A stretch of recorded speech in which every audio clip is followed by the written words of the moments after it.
પછી તો દેવતાઓ દુંદુભીના નાદ કરેલા છે, સ્તુતિ કરેલી છે. પ્રભુ આપણું સામર્થ્ય તો અલૌકિક છે ને અપાર છે.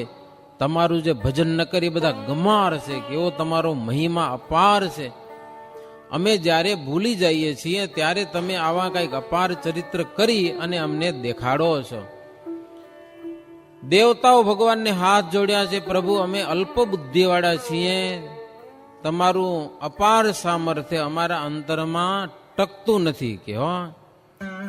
તમારા જેવા તો પ્રભુ તમે એક જ છો, પણ આવું જે તમારું વિકરાળ રૂપ કોઈ દી જોયું નથી, આજે જોયું. હો કેવા ભગવાન બન્યા હશે ખબર? દેવતાઓ બીવે લ્યો, બાજુમાં જાતા નતા કોઈ.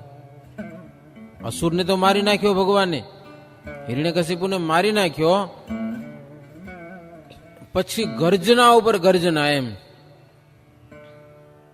કોણ જાય? બ્રહ્માની હિંમત ના હાલી.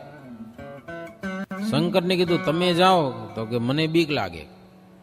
લક્ષ્મીજીને કીધું તમારા તો પતિ કહેવાય કે લ્યો, તમે એના ઘરના કહેવાઓ, તમે જાઓ. લક્ષ્મીજી કે આવા કોઈ દી મેં જોયા નથી કે લ્યો મને ન જાય. એની હિંમત ના હાલી લક્ષ્મીજીની. પણ દૂર રહેતા રહેતા ભગવાન એમ દૂર ઉભા રહીને દેવતાઓ હાથ જોડે, પણ બાજુમાં કોઈ જાય નહીં. પછી બ્રહ્માએ પ્રહલાદજીને કીધું કે તારે માટે ભગવાને આવું રૂપ ધારણ કર્યું છે, તું જા. એટલે પ્રહલાદજી તો સીધા ગયા હો ભગવાનની પાસે. પાસે જોઈને હાથ જોડ્યા. ભગવાનને કે આટલો બધો શું અવાજ કરતા હશો કે લ્યો, આવડું શું તમે મોટું કામ કરી નાખ્યું? મારો બાપ એને તો હું મચ્છરી જેવો જાણતો હતો. એમ હવે મચ્છરી એને મારીને આટલો બધો શું અવાજ કરતા હશો? લે ભગવાનને કે આમાં શું હતું? આને તમે માર્યો તો શું મોટું કામ કર્યું છે? મારી ઇન્દ્રિયો, મારા અંતઃકરણ, અંતર શત્રુ થકી રક્ષા કરશો ને ત્યારે હું માનીશ કે તમે મારી રક્ષા કરી છે. તો 2 વર્ષથી આ માથાકૂટ કરતો હતો, મને કાંઈ નથી પડી આની ગયેલો, આને માર્યો એમાં મને કાંઈ નથી કર્યું તમે. આવું બોલ્યા પ્રહલાદજી. એટલે ભગવાન હાવ ટાઢા થઈ ગયા. એને એમ થયું કે આને તો હજી કાંઈ નથી. પ્રહલાદજી કે કોઈ કેસરી સિંહ હોય, એક ઉંદરડો મારી નાખે પકડીને, અને પછી ડુંગરની ટોચ ઉપર જઈને ઘાઘરે સિંહ, મેં મોટું કામ કરી નાખ્યું. મોટું કામ કહેવાય? ઉંદરડો માર્યો હોય એ તો હાથીના કુંભસ્થળ તોડે. સિંહ હોય એવી શક્તિ હોય એની. તમે આ મચ્છરીને મારીને આટલા બધા ગરમ. એટલે ભગવાન ટાઢા થઈ ગયા. ભગવાન પ્રહલાદ ઉપર હાથ ફેરવવા લાગ્યા. માગવાનું કીધું છે. ભગવાન પ્રહલાદને ચાટવા લાગ્યા છે. માગ માગ તારા ઉપર બહુ રાજી થયો. ત્યારે પ્રહલાદ કહે છે પ્રભુ તમારામાં મને ક્યારે પણ અલ્પ ભાવ ના આવે, અને તમારા ભક્તનો દાસનો દાસ થઈને રહું એવી મને બુદ્ધિ આપજો. દાસ થઈને રહું. હો કોઈ દી અભિમાન ના આવી જાય કોઈ પ્રકારનું મારા અંતરમાં. ઈ માગું છું. અને તમારા ભક્તનો યોગ અખંડ રહે, અર્થાત સત્સંગની વચમાં રહીએ એવું દેજો. અડગા ન થઈ જાય સત્સંગમાંથી.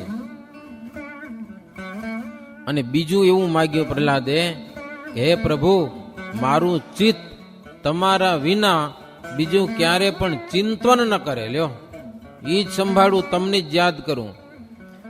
તમારા ચરિત્રો સાંભળવામાં મને ક્યારે પણ તૃપ્તિ ન થાય. અર્થાત સાંભળ્યા જ કરીએ, તમારા ચરિત્રો સાંભળ્યા જ કરીએ એવા વરદાન આપો પ્રભુ.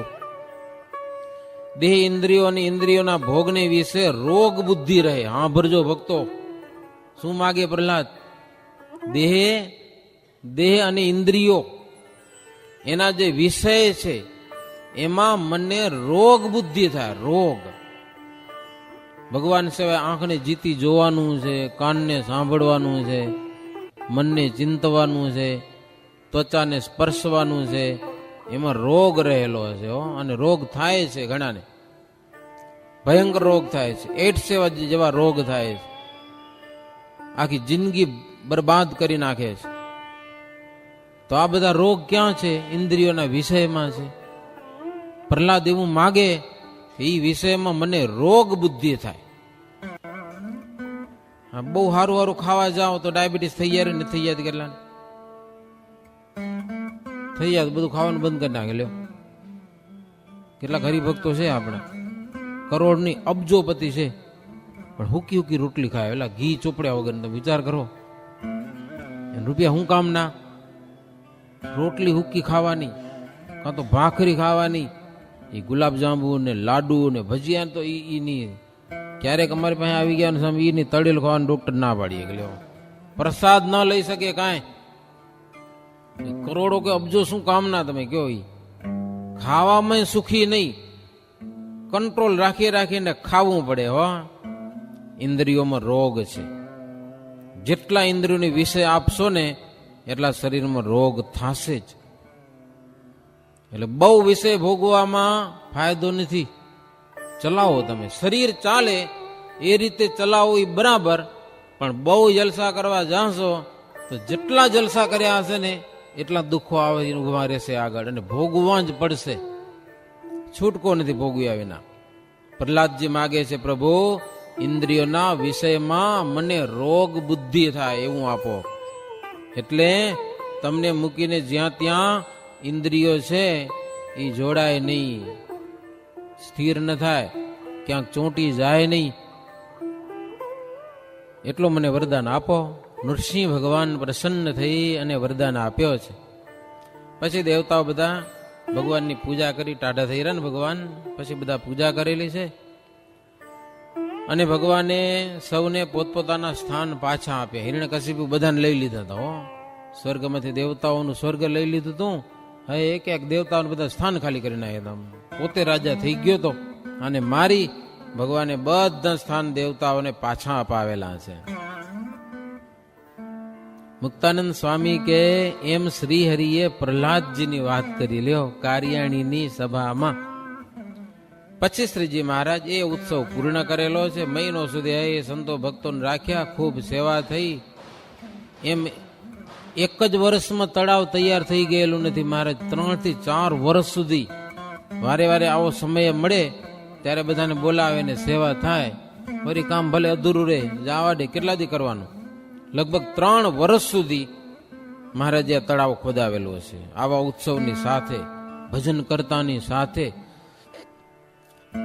પછી શ્રીજી મહારાજ ગઢપુર તરફ જતા માર્ગમાં ઝિંઝાવદર ગામમાં આવેલા છે. શ્રીહરિ જેઠ માસમાં ઝિંઝાવદર આવ્યા.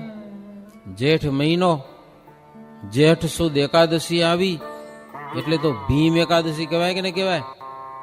ભીમ એકાદશી આવી. લ્યો મહારાજ મોટો ઉત્સવ કર્યો. ભીમ એકાદશી જગતમાં બહુ પ્રસિદ્ધ છે. અમારે વાગડમાં ઘણા બધા માણસો છે, ઘણા બધા ગામડાઓ છે, એકાદશી ન કરતા હોય પણ ભીમ એકાદશી બધા કરે. લ્યો આખા વર્ષમાં ભીમ એકાદશી, અને તે દિવસે ગામો ગામ જ્યાં જાવ તો ફલાર વેચાય. શક્કરિયા બહુ વેચાય. શક્કરિયા ગાજર નથી આવતા, બહુ વેચાય ત્યાં. બધા માણસો લગભગ બધા ફલાહાર કરે ભીમ એકાદશી દિવસે. સત્સંગી હોય કે ન હોય, કાંઈ ખબર ન હોય, એને નવાણી કહેવામાં આવે. વાગડમાં નવાણી કહેવામાં આવે ભીમ એકાદશી. જગતમાં પ્રસિદ્ધ વાત છે. 5 પાંડવોને વનવાસ મળેલો, વનમાં રહેતા હતા, માં કુંતી જોડે હતા. એમ કરતા કરતા ભીમ એકાદશી આવી જેઠ મહિનાની. ભીમ તો ખાવાનો જબરો હતો, એ તમે બધા જાણતા જ હશો. એટલે કુંતી માએ ભીમને કીધું, જો આજે એકાદશી છે એટલે તને કાંઈ ખાવા નહીં દઉં, તારે ઉપવાસ કરવાનો, ક્યાંય ખાતોય નહીં. લ્યો એકાદશી છે એટલે ઉપવાસ કરવો જોઈએ, વ્રત. અને ઉપવાસમાં ફાયદા ઘણા છે. હો, બીમાર હો ને ન કરી શકો એની વાત અલગ છે, પણ ઉપવાસ કરવાથી શરીરના કેટલાક દર્દ આપોઆપ દૂર થાય છે. કારણ કે આખો દિવસ સંકોચ થાય છે શરીરમાં, એટલે કેટલા દર્દ દૂર થઈ જાય છે. એવો ફાયદો ઉપવાસ કરવામાં છે. એટલે ભીમ આખો દિવસ ઉપવાસ કર્યો. હો, રાતના 12 વાગ્યા ને 12 ખાવાનું જબરું, એટલે ઊંઘ આવે નહીં, નીંદર ના આવે રાતમાં. 12 વાગે ઉઠીને માને કે કુંતી માને માં હવે ખાવાનું દે કે કાં તો હવે તો 12 વાગી ગયા, એકાદશી પૂરી થઈ ગઈ, વેલો પારણા કરી લઈને. તે કુંતી માં કે હુઈ જા, હજી વારે કે અટાણામાં થોડા પારણા થતા હશે. વરી ભીમ હુઈ ગયો. માન 2 કલાક કાઢ્યો. 2 વાગે પાછો ઉઠ્યો. લ્યો હવે તો ખાવાનું દે, હવે તો એકાદશી ક્યાં ભાગી છે પરી. કુંતી માં કે જો ખાવાનું હાજરમાં કાંઈ નથી, હું બનાવી રાખું, ત્યાં સુધી તું નદીમાં નાહી તો આવ, શંકર ભગવાનની પૂજા કરી આવ, ત્યાં સુધી તારે માટે લાડુ બનાવી રાખું. ભીમ કે ઈ બરાબર હે. ભીમ ઉપડ્યો નદીમાં નાહવા માટે. ગયો નાવા. નદીની કિનારે મહાદેવજીનું મંદિર. ભીમ શિવ ભક્ત ખરો હો ભીમ. એટલે હવે મહાદેવજીની પૂજા કરવી, આને હતી ઉતાવળ, જલ્દી નાવું, નાઈને જાઉં પારણા કરવાની. હવે એક એક કણિયલના ફૂલ વીણી વીણીને શંકર ઉપર ચડાવવા. ભીમ કે મારી પાસે ક્યાં સમય છે. તે કણિયલનું આખું ઝાડવું ઉખેડી અને મંદિરમાં લઈ ગયો. લ્યો અને શંકર માથે નાખી દીધું આખું કણિયલનું ઝાડ. શંકરને કે તારે જેટલા જોઈએ એટલા તોડી લેજે કે લ્યો, આઈ હેવ નોટ ટાઈમ કે લે. ભીમ કે શંકરને સમય નથી. અને પછી ગયો નદીમાં. જેઠ મહિનામાં નદીમાં પાણી કેટલું આવે ગયો, આજે જો કે હુકાઈ ગયું નદીઓ બધી. પણ વર્ષો પહેલા આપણી નદીમાં પાણી અમે જોયેલું છે. નદીમાં પાણી ચાલુ રહેતું, ધરો ભરેલો રહેતો. કેટલી બધી ખારકું હતી અહીંયા ખબર, ઢગલા બંધ. જોત જોતામાં કેટલું વાતાવરણ ફરી ગયું, તમે જુઓ તો ખરા. 20-25 વર્ષમાં તો કેવું થઈ ગયું. જેઠ મહિનો થોડું થોડું પાણી વહે. ભીમ જબરો આવડો નવાય કેમ પાણી વહેતું હતું ને ત્યાં આડું જઈને હૂતો એટલે પાણી ભરાણું એટલે શંકરનું મંદિર હાવ બાજુમાં, એમાં પાણી આવ્યું. લ્યો શંકર અને પાર્વતી જાગી ગયા. આ વળી કોણ આવ્યો કે આપણે બોડી દેશે ક્યાંક. જોયું તો ભીમ હૂતો હોય. શંકર અને પાર્વતીને ભીમની કસોટી કરવાની ઈચ્છા થઈ. લ્યો કેવો ભગત છે એમ. પાર્વતીએ ગાયનું રૂપ લીધું અને ભીમે વાઘનું રૂપ લીધું. ગાય ભાગી છે અને પાછળ વાઘના રૂપમાં શંકર એને પકડવા જાય છે. ભીમની પાસેથી ગાય નીકળી બરાડા પાડતી પાડતી. ભીમ હૂતો તો નાવું તું એટલે ભીમે જાણ્યું કે આ કોઈક વાઘ છે, ગાયને મારી નાખશે. ભીમ ગૌ ભગતે ખરો પાછો, ગાયોનું રક્ષણ કરવાનું જબરું કામ એનું. હુતા હુતા ભીમે વાઘનો પગ જાળી લીધો કે હું જીવતો હું ત્યાં સુધી ગાયને મારવા દઉં નહીં. વાઘનો પગ પકડ્યો એટલે વાઘ તો પછી એનું કામ કરે ને. ભીમને પંજો માર્યો તો ડાબુ અંગ આખું ચીરી નાખ્યું, જેમ તેમ કરી નાખ્યું. તોય ભીમ કે હું જીવતો હું ત્યાં સુધી ગાયને મારવા નહીં દઉં, મારું જી થવું થઈ જાય. એટલે પછી શંકર અને પાર્વતી પ્રસન્ન થયા. મૂળ રૂપમાં દર્શન દીધા. શંકર પાર્વતી ભીમને માગ કે તારી ગૌ ભક્તિ ગૌ સેવા જોઈને અમે રાજી થયેલા છીએ. ભીમ શંકરને કે પેલું હરખું કરી દો પછી માગું. કે તોડી નાખ્યું શરીર બધું, હો એને હરખું કરો પછી માગું. ભગવાને હાથ ફેરવ્યો, બરાબર થઈ ગયું. કહેવાય છે ને વજ્રનું અંગ થઈ ગયું. હો ભીમનું ડાબું અંગ શંકર ભગવાને હાથ ફેરવ્યો એટલે વજ્રનું થઈ ગયું. હવે એને કાંઈ વાગે નહીં. પછી દુર્યોધન ભલે ને ગદા મારે, ભીમ ડાબું અંગ પકડી લે એટલે જાણે લોઢાને ગદા મારતો હોય ને, લોઢાને એવું થાય. કારણ કે વજ્રનું શરીર થઈ ગયું અડધું ભીમનું. અને દુર્યોધનનું માત્ર કેટલું હતું? દુર્યોધનનું આખું શરીર વજ્રનું હતું.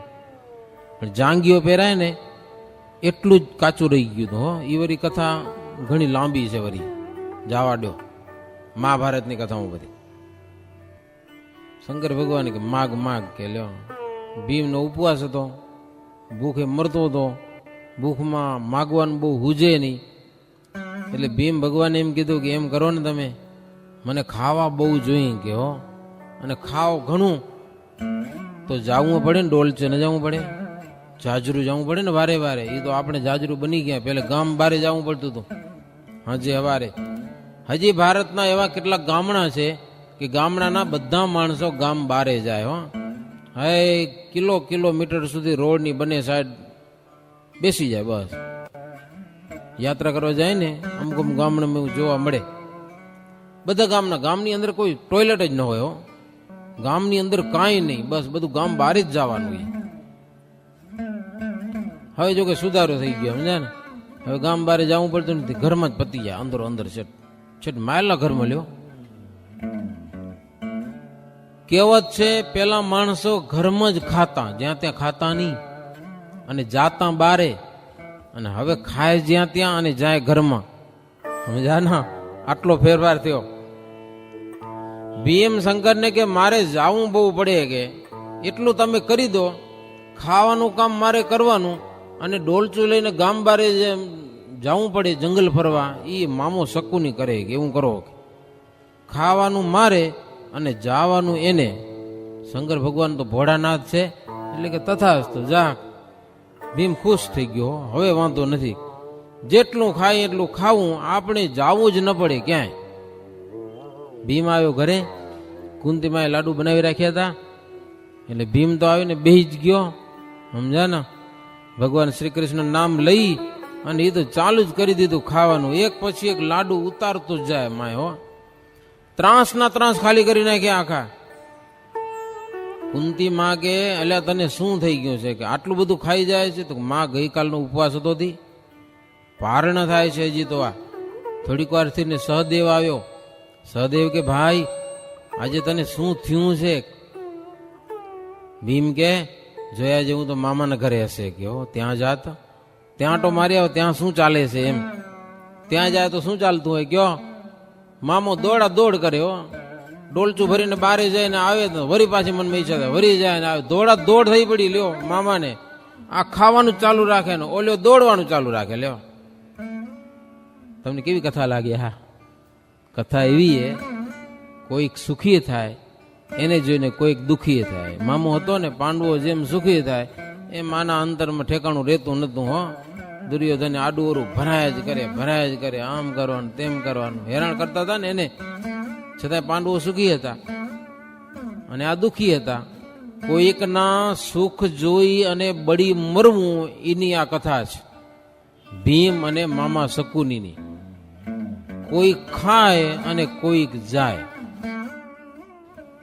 જોકે હવે આપણે એવડી બહુ ઈર્ષાઓ કરતા નથી. હવે પોતપોતાનું કરે. બૈરામ હોય છે પાછી ઈર્ષાઓ. હા, એ સહન કરી શકે નહીં બીજાનું કોઈનું, એને બહુ તકલીફ થાય. શાસ્ત્રમાં આવે છે કથા, જોતા તો તમે હશો, અમારે ક્યાં જોવાનું હોય? બૈરામ હું હાલતું હોય એ અમને તો કઈ ખબર ન હોય, તમને ખબર હોય. શાસ્ત્રમાં કથા આવી હતી કે એમાં ઈર્ષા હોય અને ઈર્ષાને કારણે એકબીજાને હેરાન કરવાનું જે કરવું હોય કરે. પછી હોય એમાં જે કરવું હોય કરે, પણ એને દુઃખ થવું જોઈએ. અને હેરાન થાય એને જોઈને આ પોતે રાજી થાય. જો કેવી હેરાન થઈ, બસ બીજું કાંઈ ન હોય ભાઈ. ઈર્ષા ભાગની ઈર્ષા. એટલે કોઈકના સુખ જોઈને બળી મરવું, એ આ કથા ભીમ અને મામા શકુનીની. ભીમ એક વાર એકાદશી કરી નામ બળી ગયેલો, ભીમ એકાદશી. મહારાજે ભીમ એકાદશી નો ઉત્સવ ગામ કારિયાણીથી ગઢપુર જતા તા રસ્તામાં કુંડળ આસુ ઝીંઝાવદર ગામ આવ્યું છે. અને ઝીંઝાવદરમાં શ્રીજી મહારાજ એકાદશી કરી. કેવી રીતે એકાદશી કરી સ્વામી કે એ હવે વાત કરીએ છીએ. આજુબાજુ થકી 10-20 ગામના હરિભક્તોને મહારાજ બોલાવ્યા પૂરમાં. આવો બધા, આપણે ભીમ એકાદશી નો ઉત્સવ કરવો છે.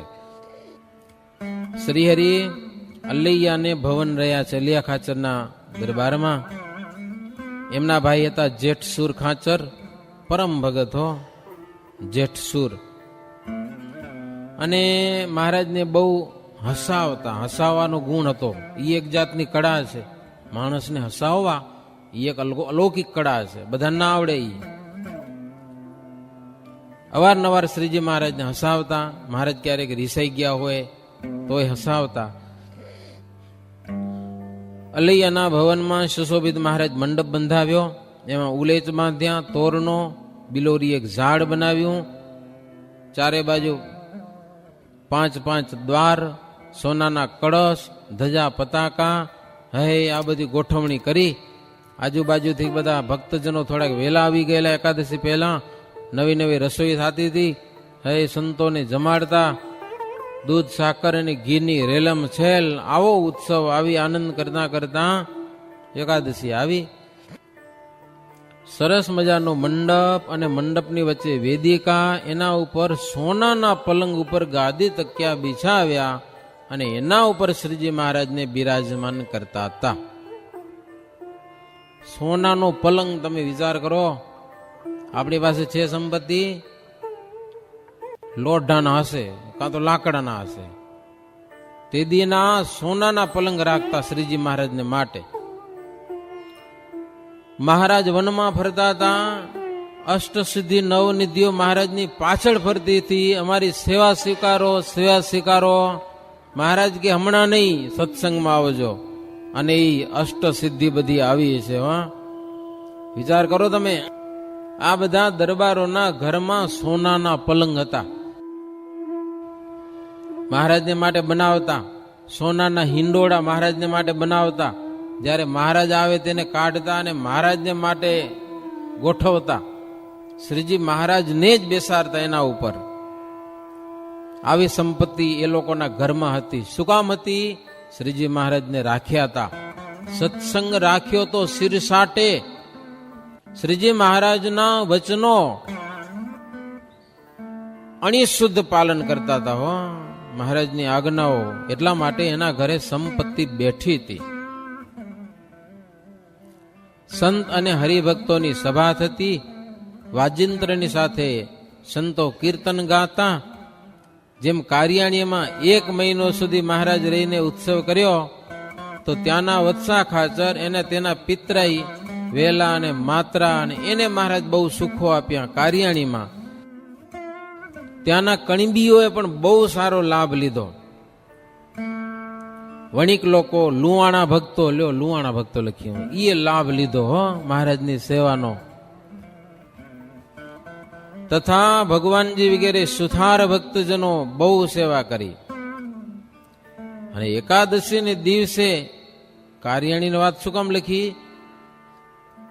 1 મહિનો મહારાજ રહ્યા, બહુ સેવા કરી. હવે તો મારે ઝીંઝાવદરમાં છે, પણ એકાદશી આવીને તે દિવસે કારિયાણીના હરિભક્તો બધા એને ત્યાં વાડીઓમાં ચીભણા થયેલા. ચીભણા મજાના હો, મીઠા મીઠા ચીભણા, લાંબા લાંબા. પપૈયા નહીં, બીજા ચીભડા નથી આવતા, પીળા પીળા ને એવા સારા સારા ચીભડા ગાડા ભરી ભરીને ઝીંઝાવદર લઈ આવ્યા હો મહારાજને માટે. ગાડા ભરી ભરીને, હાથ હાથ અને 1.5 હાથના કાચા પાકા ચીભડા ઝીંઝાવદર લાવેલો. હાથ એટલે આ કેડા આવડા ચીભડા હો, 1.5 હાથના. કેવડા હશે?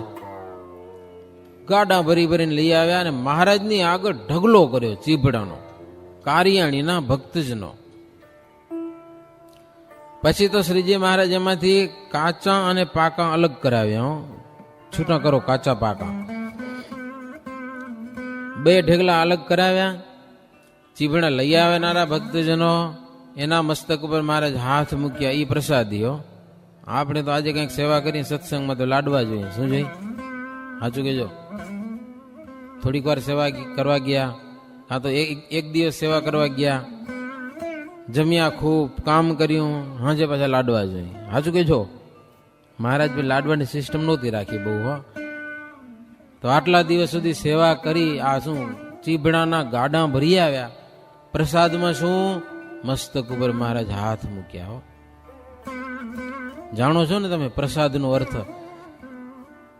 પ્રસાદનો અર્થ એટલે લાડુ પૂરતો ન રાખજો. પ્રસાદનો અર્થ છે પ્રસન્નતા.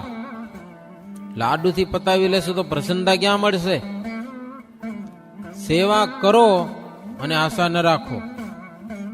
ન મળે, જોકે મળે તો લેવું પડે, ભલે ન જ લઈએ થોડાક ઓલ્યા કહેવાય, છતાં પણ બને ત્યાં સુધી ન મળે સેવા કરીને એવી આશાથી સેવા કરો. એમાં મોટો લાભ છે.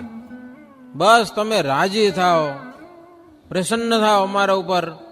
બાકી તો ક્યાં આપણે ભૂખ છે? આજે ભૂખે ક્યાં પાછી? કયો ને, શું નથી આપણા ઘરમાં કે આપણે બે લડુડીની આશા રાખીએ હો?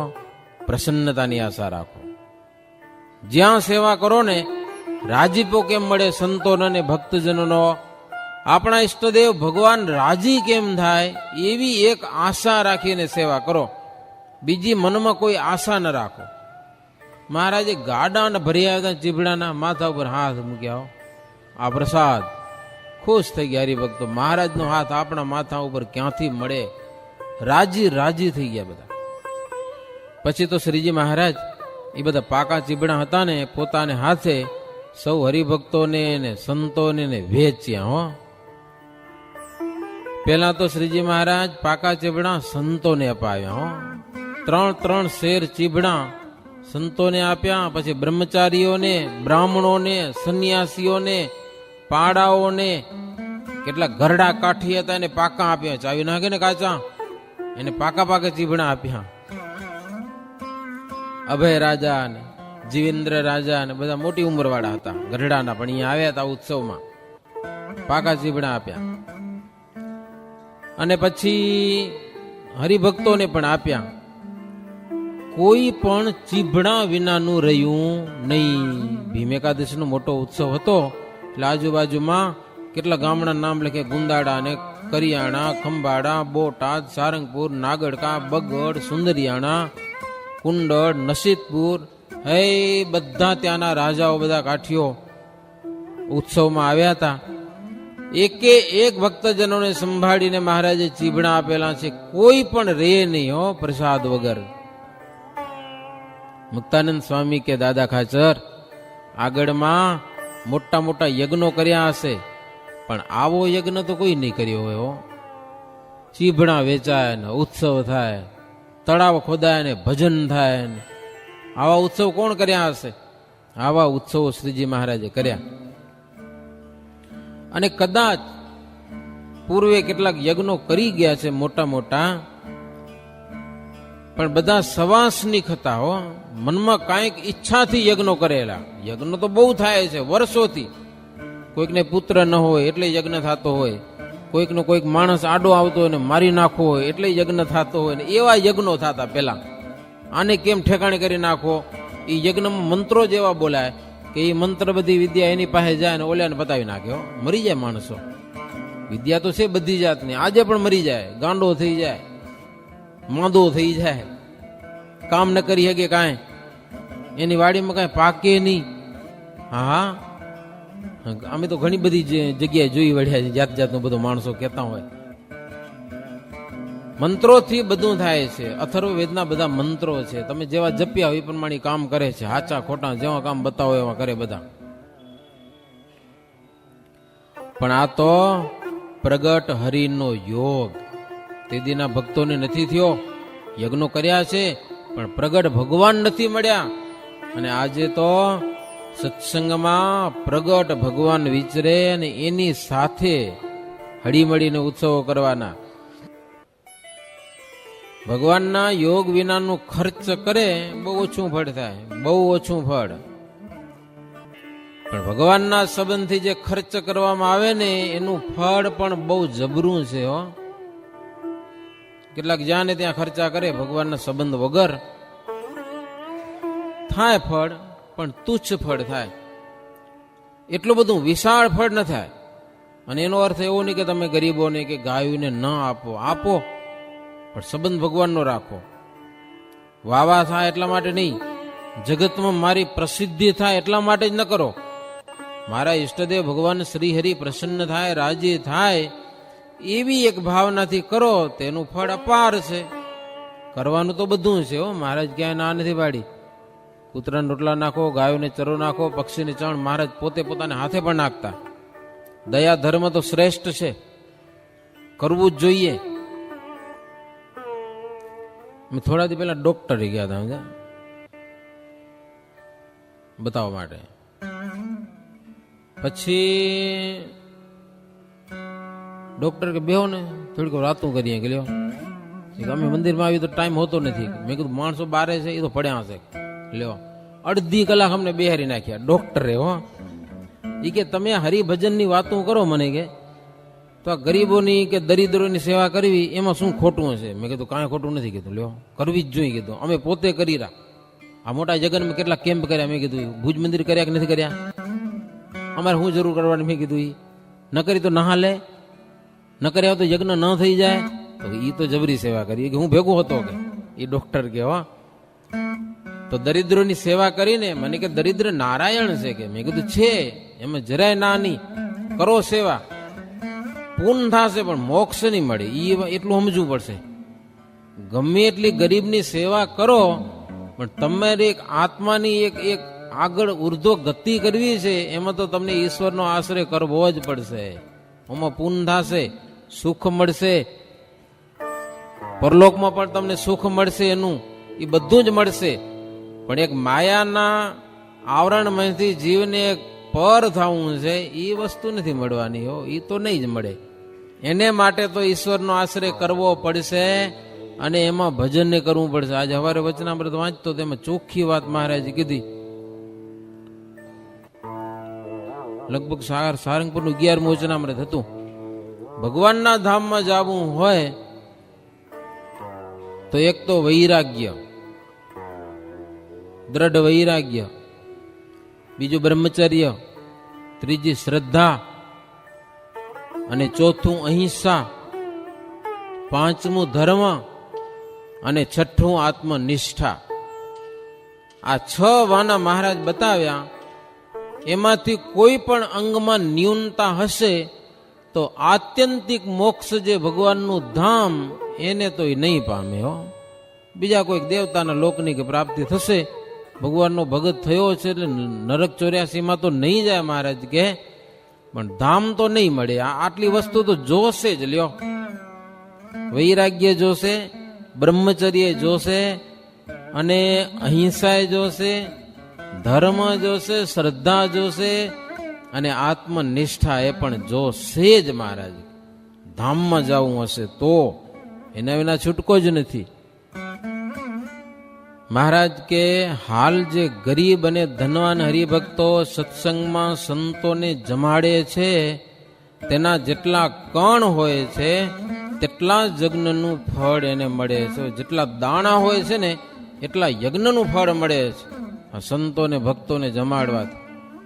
કારણ કે સંતો જમીને હરિનું ભજન કરે છે. ભજન કરે તો નકો નહીં. એટલે આટલું સત્સંગમાં આટલું બધું પુણ્ય છે. સેવા કરવામાં પણ પુણ્ય છે. પૈસા વધી પડ્યા હોય ને યજ્ઞ કરીએ છીએ એવું ન માનતા. સંતો અને ભક્તો જમે, હે ભગવાનનું નામ લેવાય, કથા વાર્તા થાય, કીર્તન ભજન થાય, એમાં જબરું પુણ્ય છે, મોટો લાભ છે, મોટો ફાયદો છે. હું તો એમ કહું, આ કલબ બાંધે છે એમ લાખો કરોડ રૂપિયા નથી નાખતા, એમાં મારા કોઈ પ્રશ્ન નથી કરતા કે એમાં પૈસા ખર્ચવાની શું જરૂર છે, એ નથી પૂછતા. અને કે મંદિરમાં આટલા બધા પૈસા ખર્ચવાની શું જરૂર છે, આવો પ્રશ્ન પૂછે છે. આ મોટી મોટી ટોકીઝો બંધાય છે, કરોડો અબજો રૂપિયા એમાં જાય છે, તો એ નથી પૂછતા કે આમાં આટલા બધા શું કામ રૂપિયા નાખ્યા અને જરૂર છે એમાં નાખવાની. તમે કહો શું જરૂર છે? ઇંગ્લેન્ડમાં જાઓ, જાત જાતના શું કહેવાય ક્લબ ઠેક ઠેકાણે બની ગયા છે. હો, ઠેક ઠેકાણે, હા, સ્પેશિયલ બની ગયા છે કોમ્યુનિટીના, બીજા કોઈ ના આવી શકે એમાં. લ્યો, લાખો પાઉન્ડ નાખીને બનાવે છે. મારા હલાવે, મારા હાલે જોરદાર પાછા. લ્યો, પધરામણી કરવા જાય ને તો હરિભગત બતાવે, સમજો આ કે આપણું સ્પેશિયલ કે લે. મેં કીધું આપણું નો કહેવાય, આપણું મંદિર તો એમાં ઠાકોરજી હોય. આમાં ઠાકોરજી તો દર્શન કરી આવીએ. કીધું છે ઠાકોરજીમાં? તો સ્વામી નામ ન લેવાય, એનું નામ ન લેવાય. એમાં રૂપિયા ખર્ચેરા અને પ્રશ્ન કરે કે મંદિરમાં આવડે રૂપિયા નાખવાનું શું જરૂરી? કે લ્યો, હું એ પ્રશ્ન નથી કરતા, અને અહીંયા પ્રશ્ન કરે છે. આ તો ભાઈ આપણા ઈશ્વરનું મંદિર છે, આમાં તો સામાજિક ફાયદા છે, માનસિક ફાયદા છે. હું જાશો તમે તો તમને આત્મામાં શાંતિ નહીં મળે. શું થશે ત્યાં જાશો તો કયો? અને અહીંયા આવીને બે ઘડી બેસો ઠાકોરજી આગળ તો તમને શાંતિ મળશે, મનમાં એક આનંદ મળશે. ભુજ જાઓ, મંદિરના દર્શન કરો અને આમ અહો અહો થશે. ફિલ્મ જોવા જાશો થશે તમને? શું થશે? ક્લબમાં જાશો તો થશે? ફાયદો શું થશે કયો? અહીંયા દર્શન કરશો ઘનશ્યામ મહારાજના, નરનાળ દેવના, ઓહો આનંદ આનંદ થઈ જશે તો શું ખોટું હોય? એમાં પૈસા ખર્ચ્યા તો ખર્ચ્યા છે ને. કોઈક પ્રશ્ન કરતો હોય તો ભળી ન જાવું, એની સામે ઠોકી દેવાના. આટલું તો તમને શીખી રાખવું પડે, સમજ્યા કે નહીં? કોઈક બોલતો હોય તો આટલું તો એને કહી દેવું પડે કે ભાઈ અહીંયા તમે નથી પૂછતા ને અહીંયા કેમ પૂછો છો, એનો જવાબ દો. એટલે શ્રીજી મહારાજે આવા આવા મોટા મોટા ઉત્સવો કરેલા છે. સંતો ભક્તજનોને ખૂબ જમાડ્યા છે, મોટું આનું ફળ છે. શ્રીજી મહારાજ ઝંઝાવદરમાં આવો મોટો મહોત્સવ કરેલો છે, ખૂબ ખૂબ આનંદ પમાડ્યા બધાને.